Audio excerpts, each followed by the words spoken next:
Hi, everyone. Thank you so much for joining us today. My name is Pete Bridge, and I'll be the moderator of this event. Welcome to Networking from Home Healthcare Edition. So we want to, go through a lot. We have a great panel here for you for alumni and employers. Before we begin, we do want to say on behalf of the Career Center, we want to acknowledge and support the Black Lives Matter movement. We also recognize the impact of COVID-19 on people's lives, in particular on those from marginalized communities. So while this is obviously a difficult and uncertain time for many of us, we especially want to thank the alumni and the employers that we have today who are joining us to support our students. So thank you so much. We're really excited about our conversation today. We want to first go over some tips for our students. So for participating today, we ask that each student changes their name to their full name and their major in the participant chat box. So that way we know who is in the room. We ask that you use the speaker view and that your camera is on, so we're able to have a virtual video networking event today. And then we also have a check-in that will be in the chat. So please make sure that you go through the check-in and the link there so we know who attended, and then that way we can follow up with you to receive feedback. And then by default, you all will be muted, as is typical for Zoom. And so just, make sure that you unmute yourself if you have a question or later on during the breakout sessions. You can ask questions using the chat. We do have a team of colleagues here from the Center for Career Education. So that way we can monitor that. And if we have time, we can ask the panelists your question. And then also, as the conversation goes on, please jot down questions that you may have. Later on in this event, we will have a chance to be in smaller breakout rooms because we have a larger group of about 61 people right now, which is wonderful, but we will break out into smaller groups a little bit later. So that is it for participation tips. Like I said, for the agenda, we already went over the ground rules. We're going to start off with a panel and some rapid fire questions so you can get to know who's on the panel.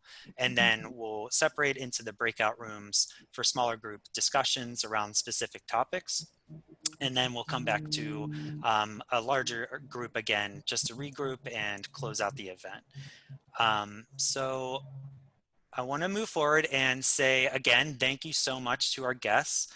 We have a wonderful group of alumni and professionals from a variety of backgrounds in healthcare, so we're very excited to learn about them. So we have Annalisa from Pfizer, Jacqueline from Google Health and San Mateo Medical Center, Paul from Scripps Research Institute, Moha, who's a management consultant and independent contractor in healthcare strategy and transformation, Chase, who's from Caustic Solutions, and Derek from Merck.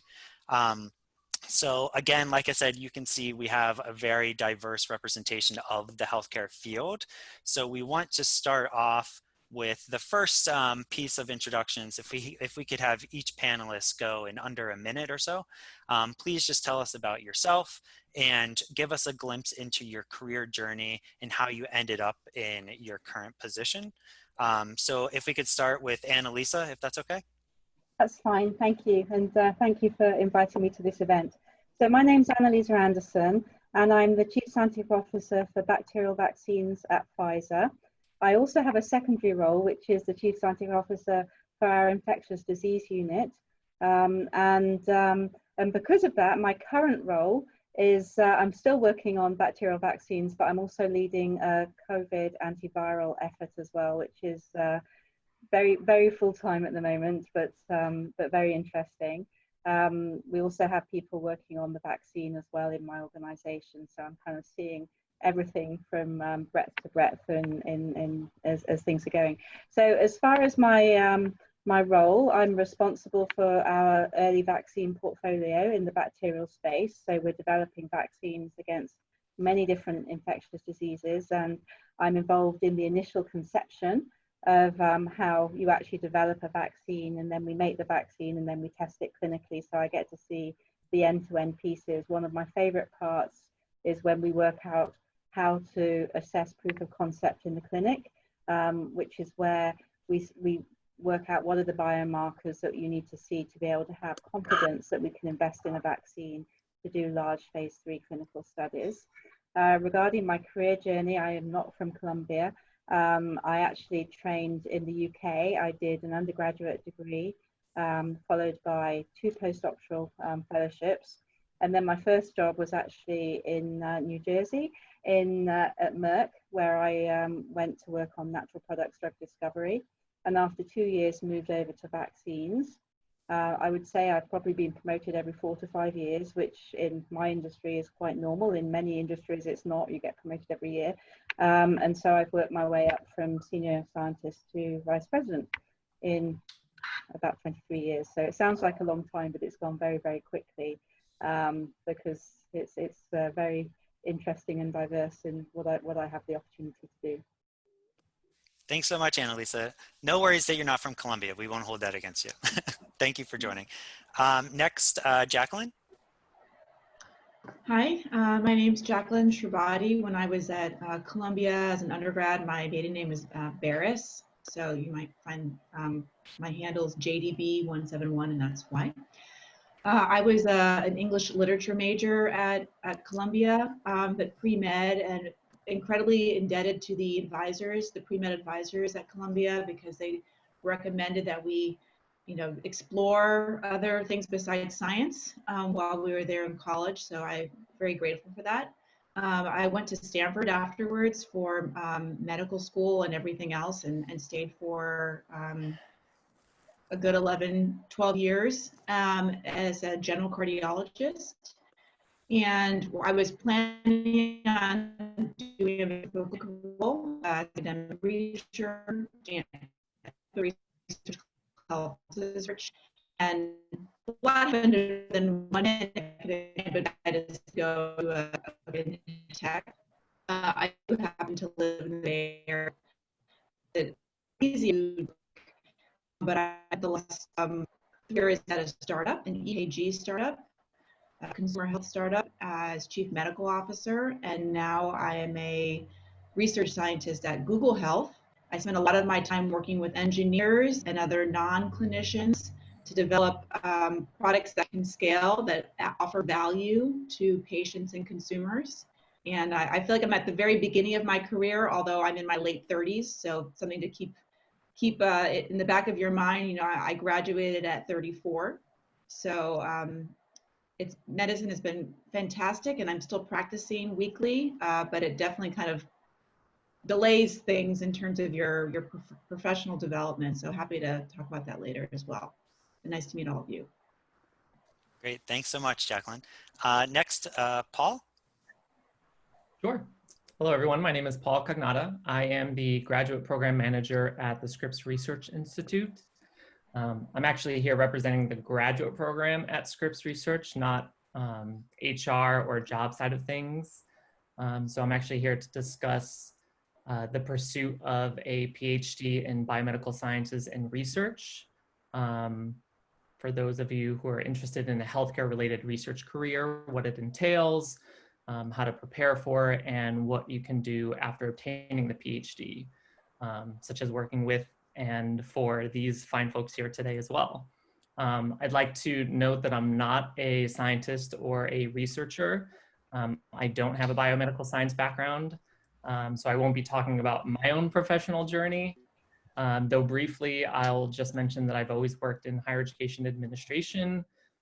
My educational background is in psychology and clinical social work from NYU, so right downtown from where you all are. And I love working with students. I actually used to be a pre-health advisor at NYU for many years, and I've also run some graduate programs in health science schools.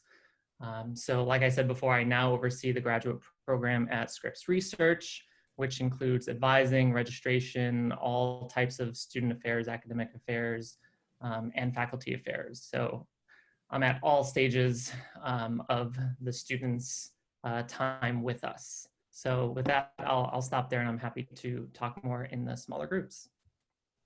Thanks, Paul. Happy to have you with us. Next is Moha.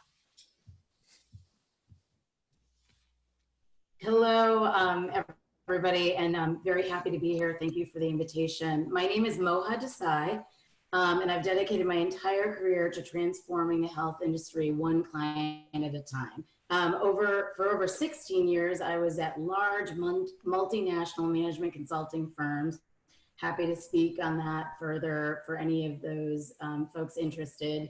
Known sort of as a road warrior for 13 of those 16 years, I traveled every week all over the nation to my clients who were mainly providers, health plans, and federal health agencies. In 2009, I returned back home to Boston to actually spend my last 3 years at those big firms at Deloitte to run one of their health reform dedicated program management offices, and enjoyed the benefits of no travel, which was amazing. And recently, over the last 5 years, I've been running my own independent consulting practice. So sort of have the corporate versus small practice viewpoint. Throughout my tenure, I have focused functionally from strategic planning, business development, to operations improvement and process redesign. Really grew up in the paper world of healthcare, so understand the bowels of sort of how the moving parts of all the hospitals and how they work. And then, of course, when health reform became a reality, have been working to help with health reform implementation and also change management implementation across the care continuum. My trajectory into healthcare, and I agree with Jacqueline, who I was pre-med, like every good Indian daughter, but what was really hard for me is to not look at sort of the bigger picture of healthcare. And what really changed my trajectory professionally was actually taking Sherry Gleed, who is actually Dean of the School of Public Service at NYU now, her landmark class, which was healthcare economics. And that sort of showed me the door that while doctors can certainly help one patient at a time, I really could sort of use the business skills that I could gain. And I ultimately did go get my MBA. I could help one hospital at a time and really expand my reach. So anyways, that's a little bit about me. Thanks. Thanks so much, Moha. I appreciate it. Next, we're going to move on to Chase. Hey guys, Chase Levitt here. I am a lead marketing data analyst at Crossix Solutions in Manhattan, which is a life sciences analytics firm that helps healthcare clients, lots of pharmaceuticals in particular, with any of their consumer and targeting and marketing needs. I graduated from Columbia 2018, so I'm not too far out from my alma mater days. And when I was there, I wasn't in healthcare. I wasn't in analytics at all. My major is actually English. So Jacqueline, I think we can relate a little bit on that. But I did some analytics courses at Columbia, and I was able to work during my summers doing analytics work. And I really kind of fell in love with kind of telling the story of kind of a big population of people. And that's kind of what led me into this route now within this healthcare sphere, where I'm kind of assessing large national audiences on their, on a health level, so to say. Wonderful. Thanks, Chase. Great to have you back. And last but not least is Derek.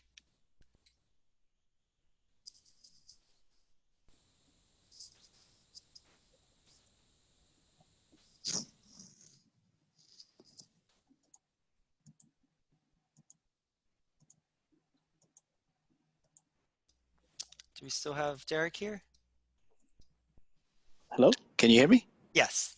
Oh, sorry, I was talking to myself. That's okay. Apologies. So my name is Derek Mew, and I have over 20 years of experience in the pharmaceutical industry, spanning the 3 largest markets of US, Japan, and China. I graduated from chemical engineering from Columbia, and I jumped right into pharma Started with Merck in manufacturing. Spent 3 years doing engineering, and pretty quickly on felt like I wanted to move away from the specialty and wanted to generalize and understand more about the business and processes. So I moved into a sort of an internal role doing consulting, program management. At the time, we were into Lean Six Sigma, change management. So I worked on these large, big initiatives. Then the company sent me to Japan, where I was based in Tokyo. I worked on the merger of Merck and Schering-Plough and did some strategy and business development. Then after that, went to China, based in Shanghai with Merck, and did digital transformation. So CRM implementations, master data, sort of this whole engagement where we used to engage sort of more on face-to-face level, but moving to more digital marketing, digital engagements. Ultimately, I'm back in the US now, but now in IT. I've been doing sort of edge technology, data analytics, but now most recently doing robotics process automation. Wonderful. Thanks, Derek. And thanks everyone again for those introductions. So as you can tell, we have wonderful employers with us, and I want to be super aware of their time and everyone else's time. So we're actually going to do a last minute audible, and we're going to go straight into the breakout rooms because we want each employer and alumni to have a chance to connect with you all in smaller groups.